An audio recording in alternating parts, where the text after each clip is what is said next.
राधे राधे। कैसे हो आप सभी? आशा करती हूँ आप सब अच्छे होंगे। सबसे पहले आप सभी को मेरी तरफ से होली की ढेर सारी शुभकामनाएं। और यहाँ मेरी बेटी कर रही है बड़कुलों का पूजन। हमारे यहाँ पर जो कवारी लड़कियाँ होती है वही इनका पूजन करती है और होलिका में डाल के आती है।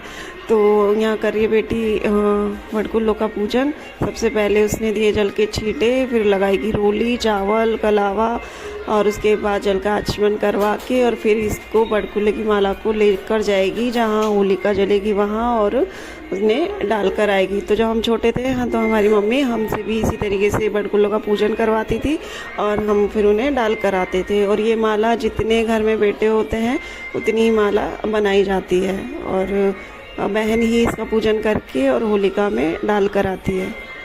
तो यहाँ हमने लिए बड़कुलों की एक माला। तो अब इसका पूजन करने के बाद हम जाएंगे होलिका दहन वाली जगह पर।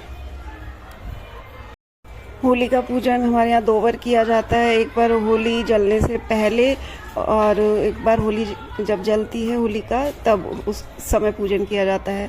तो जब पहले पूजन किया जाता है उसमें बड़कुले की माला डाली जाती है, परिक्रमा लगाई जाती है, रोली, चावल, आटा, फूल, पतासे इनसे पूजन करके और फिर उसकी परिक्रमा लगाई जाती है। तो उसके बाद जब होली जलती है उस समय फिर पूजन किया जाता है। तो गेहूँ की बाली सेक कर लाते हैं, परिक्रमा लगाते हैं और जल का लोटा ले जाकर होलिका माता को ठंडा किया जाता है। इस तरीके से हमारे यहाँ पर होली का पूजन किया जाता है। तो 2 बार होलिका का पूजन होता है।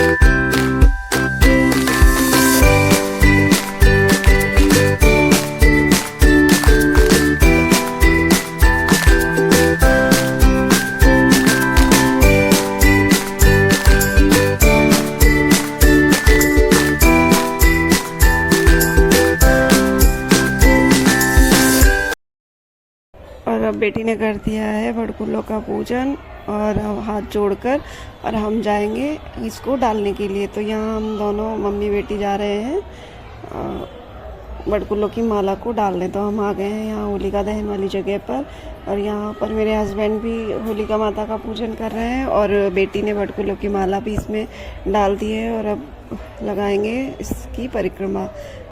तो यहाँ मेरे हस्बैंड लगा रहे हैं होलिका माता की परिक्रमा और उसके बाद फिर हम जाएंगे घर और फिर हम दोबारा आएंगे रात को 12 बजे जब होली जलेगी तब।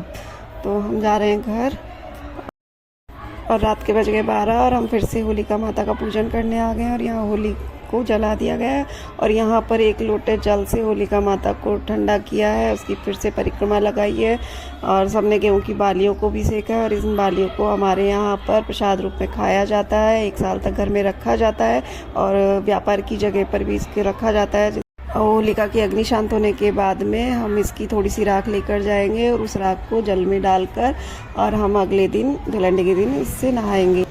Thank you, love you all.